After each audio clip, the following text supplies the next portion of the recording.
ఆ రోజు బాహుబలితో పాటు దీన్ని కూడా వేసేస్తే పని అయిపోయింది. సేవలు చేయలేక చచ్చిపోతున్నాను. ఇదే బంది దీనికి మళ్ళీ ఓ కూలోడు. ముగ్గులేత నేను మా ఇస్మిత్ ఎంత బకెట్ నిండా బిస్లరీ వాటర్ తెచ్చా తల్లి. Thank you Kattappa. నా జీతం అంతా నీ మెయింటెనెన్స్లకే తగలెట్టేస్తున్నా తల్లి. తప్పించి ట్రైన్ ఎక్కిస్తా. కొంతలకెళ్ళి కొంచెం అప్పు తీర్చి తల్లి. No I can't come. ఈ బట్టతల బానిస బతుకు బతికేనా తల్లి. సాయంత్రం వరకు శివగామికి సేవ చెయ్యాలి. ఆ భద్రుడికి బల్లి వేళ తెప్పాలో రుద్దాలి. బర్రెకి బల్లాలకి మధ్య నా బట్ట నలిగిపోవాలి. కాసేపు కునికేద్దాం అంటే నువ్వు కాల్ చేసి నీళ్ళ నిమ్మకాయ అంటే తేవాలి. నా కొడుకు కొండెక్కుతున్నాడు కట్టప్ప.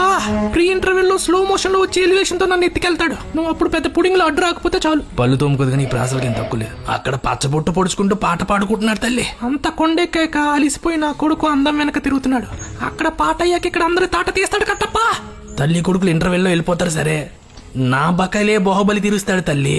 నువ్వు అడిగినప్పుడల్లా ఆర్డర్లు పెట్టాను. పెప్సిడెంట్ కాకపోయినా పందుంబోలు తీసుకొస్తాను. నా మాట విని ఈ రాత్రికే రాజ్యం పోదాం తల్లి. నీ ఆస్తులు అమ్మి నా అప్పులు తీర్చాయి. కనీసం కొంతల్లో బొంతలు అమ్ముకుని బ్రతుకుతాను తల్లి. కుటుంబం లేనోడికి కష్టాలు లేవు అనుకుంటే ఎలా తల్లి? పళ్ళు తోముకోమని పందుంబలిస్తే పిచ్చి పళ్ళేంటి తల్లి? మెంతులు మెంతులు మెంతుల పులుసు. మా ఆయన్ను వెధవని చేసి నన్ను విధవని చేసి అప్పుడు వెన్ను పొట్టు పొడిచి ఇప్పుడు అప్పులు వడ్డీలు అంటున్నావా కట్టప్ప?